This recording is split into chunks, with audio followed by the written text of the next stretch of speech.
అధికారం అందిస్తే అతను ఏం చేశాడో తెలుసు. ఇక్కడున్న ఎమ్మెల్యే వారాహి ఎలా వస్తో మేము చూస్తాం, ఆంధ్ర రోడ్ల మీదకి ఎలా వస్తో చూస్తామంట. ఈ తాటాకి చప్పుళ్ళకి బెదిరితామా మేము?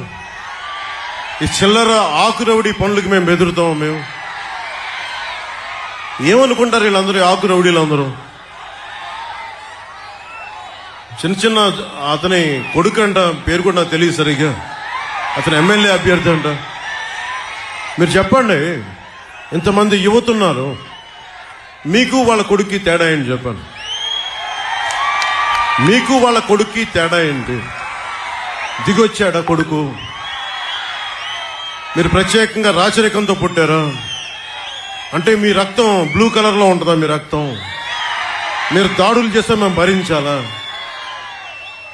14 తెనాల్లో మాట్లాడుతా, జగన్ కి గాయం అయితే రాష్ట్రానికి గాయం అండి. మీకు ఒక్కరికి గాయం అయితే రాష్ట్రానికి గాయం కదా. ఇంతమందికి ఉపాధికి అవకాశం లేకపోతే గాయం కదా. ఇంతమంది మత్స్యకారులకి ఉపాధి అవకాశం లేకపోతే గాయం కదా. పాకిస్తాన్ జైళ్లలో మగ్గుతా ఉంటే అది గాయం కదా రాష్ట్రానికి.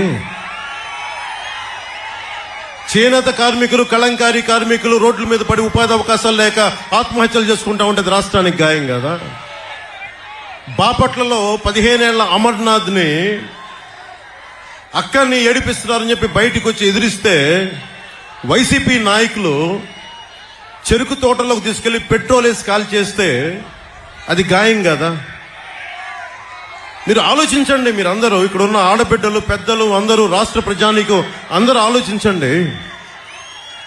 ఒక చిన్నపాటి వంట చేస్తున్నప్పుడే చిన్న నూనె చుక్క పడితేనే ఎంత బాధ వస్తుందని తెలుసు. అలాంటిది 15 ఏళ్ల బిడ్డని తీసుకెళ్లి పెట్రోల్ వేసి కాల్ చేస్తే ఆ మంట అసలు మనం ఎవరైనా ఊహించగలమా? బాధను ఊహించగలమా?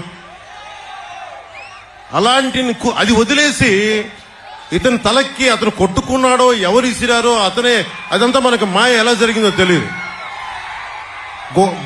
గొడవ మాకు ఇతనికి పనే? మాకు ఇతని మీద మాకు కూర్చోబెట్టి దాడులు చేయడానికి మాకేం పని లేదా? మాకు వేరే పనులు లేవా మాకు? అయినా మీలాగా క్రిమినల్స్ మేము? అందరి మీద దాడి చేసే నీకు అసలు నీ మీద ఎవరికైనా దాడి చేయడానికి ధైర్యం ఉంటుందా? నువ్వు బతకనిస్తావా? నువ్వు సొంత బాబాయిన గొడ్డలతో అడ్డంగా నరికి చంపేశావు. నువ్వు ఆ నరికి చంపించిన వ్యక్తులు నువ్వు వెనకేసుకొస్తావు. ఇలాంటి వ్యక్తి అంటే కూర్చోబెట్టి కేంద్రం మెడలు ఉంచుతాడంట. కేంద్రం మెడల్ అంటే ఎవరు? నరేంద్ర మోడీ గారు. వెళ్ళి నరేంద్ర మోదీ గారితో మాట్లాడగలవా? సోనియా గాంధీ గారు స్పెషల్ కేటగిరీ స్టేటస్ అప్పుడు, రాష్ట్ర విభజనప్పుడు చిన్న ప్లే కార్డు పట్టుకోవడానికి నువ్వు దాక్కొని అంత పిరుకోడివి. నీకు ఒక దమ్ము, ధైర్యం,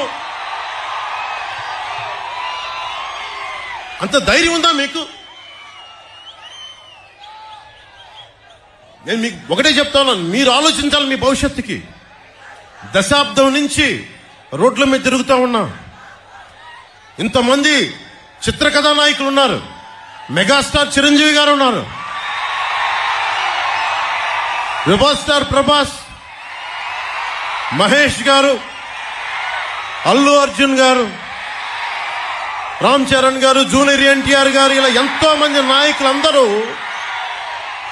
ఏ రోజు కూడా చిత్ర పరిశ్రమని రాజకీయ పరంగా ఎవరు వేధించలా. ఇందాక అక్కడ బోర్డు చూస్తుంటే మనల్ని ఎవరు ఆపేదని ఒక బోర్డు ఉంది నాది. దేనికంటాం ఆ మాట? అంటే ప్రజాస్వామ్యాలు మాకు హక్కు లేదా? ఇక్కడున్న ఎమ్మెల్యేకి ఈ మాటలు కూడా మంచి రావట్లా, కొంచెం కోపాన్ని ఉంచుకున్నా. ఇలాంటి ఆకురౌడీలకు మేము భయపడతామా? వారాహి ఎలా వస్తో ఆంధ్ర రోడ్ల మీద మీరు తిరుగుతాం, మేము చూస్తామా?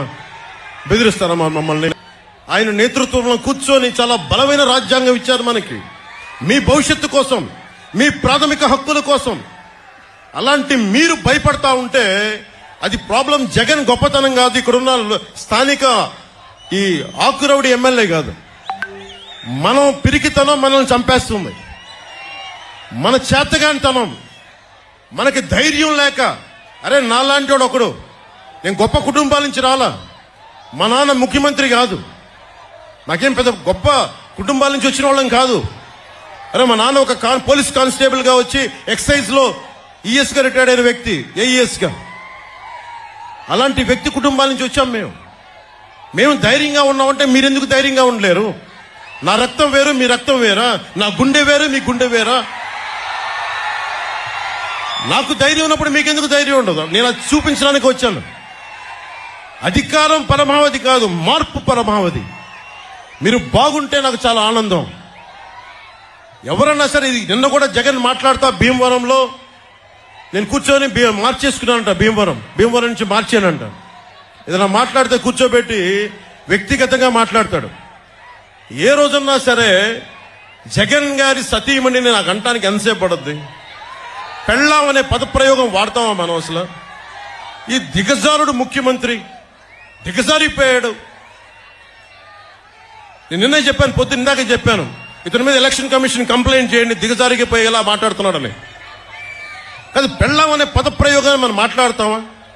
అసలు ఆ స్థాయికి పబ్లిక్ డిబేట్ ముఖ్యమంత్రి అతను ఏంటో నాకు అర్థం కాదు. మీరు ఆలోచించండి ఒకసారి. అరే సొంత చెల్లికే గౌరవం ఇవ్వనివాడు, సొంత చెల్లి వ్యక్తిగత జీవితాన్ని రోడ్ల మీద పెట్టేవాడు. దీన్ని మీరు ఆలోచించండి ఒకసారి. సొంత చెల్లిని కూడా దారుణంగా నిందించేవాడు, గోడకేసి కొట్టేవాడు.